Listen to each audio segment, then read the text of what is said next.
since we've been gone, there have been the rumor mill's been circulating. I know a lot of you have been asking me questions. So I'm going to try and address this, I guess, as tactfully as we can. And Gerald, you can just say, shut up. But there have been a lot of stories. It has been brought to my attention that there have been some stories out there circulating, some old, some new, regarding divorce that's been going on.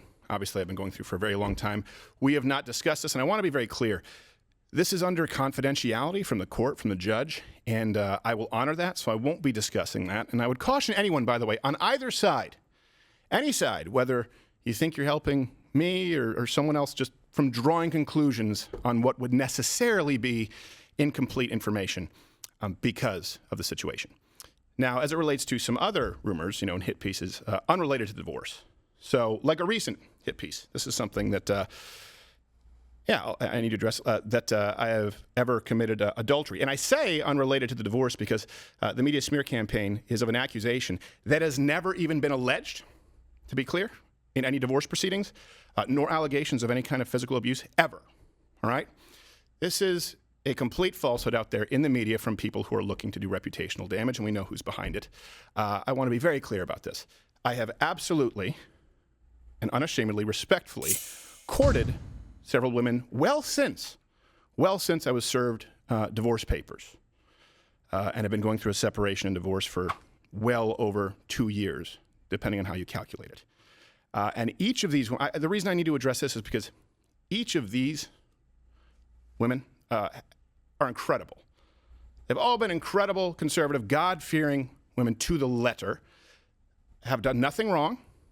These were not one-night stands. These were meaningful relationships with each woman who is well aware of my situation, well after served divorce papers, who do not deserve to have their reputations besmirched, who helped me through what has been the darkest, most difficult period of my life, and have a fondness in my heart for everyone involved. And by the way, the woman would make fantastic wives, mothers, for whoever ends up being their husband someday who finds themselves in far more reasonable circumstances. And I want to be clear about this, too. Now, look, I understand that some people out there think you should never date anybody, court anybody, until divorce is finalized. In the case of Gerald has a friend. I won't say who, but I know somebody who went on for 10 years. There's currently in There's Texas, a current divorce is case going on in for Texas. 8 years. This is well over 2 years, and it could go on forever. I understand that some people have that point of view. I do not. And I think it's important to find something real. It's something that I still believe, something that I want, by the way. This is also why, especially in looking for something real, we are now going to announce the Win a Date with Steven Crowder sweepstakes. Put me in charge, baby. It'll be a Tess Holiday lookalike contest. So send your resume, and by the way, of course, no pornography. Though tasteful erotica is tolerated.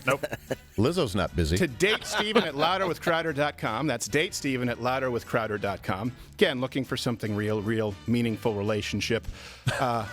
As long as you have a BMI that's between anorexic and morbidly obese, between the ages of 26 and 38 years old, if you're okay with a man who's pretty boring outside of work, my only hobbies really include family, food, film, and reading. I like the beach, but not long walks on them. But I make up for this by being tall. So send your resume and your pictures at date Steven Crowder at louderwithcrowder.com for the Win a Date with Steven Crowder sweepstakes. You look so young there. I know. Well, look, I have to put my best foot forward. Yeah.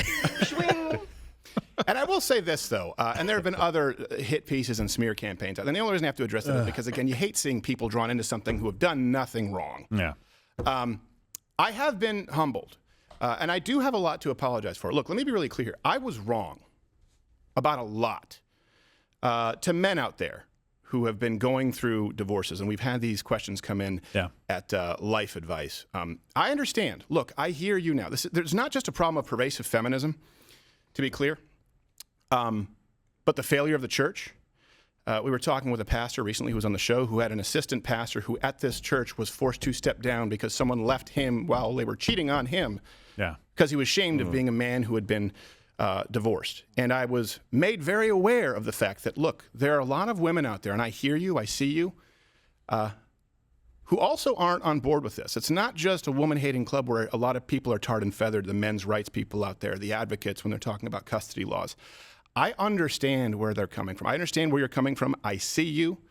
And if you expect me to change my tune on marriage, right, this is something that, speaking to marriage in general, I want to be really clear. This has been unbelievably painful. And again, there's just necessarily incomplete information out there. As it relates to marriage, I get that there are some people out there who become bitter, who become anti-marriage, and I see that in the men's rights groups out there. Let me be really clear about something. My opinions haven't changed. I believe that a child needs a mother and a father in their house, ideally to raise them. That's incredibly important. I believe that marriage is the bedrock of society. It's the foundation of American society. Before state governance, before federal governance, you need self-governance, and that comes with a strong nuclear family.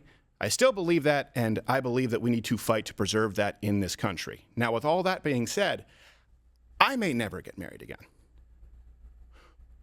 What do you do with people like me?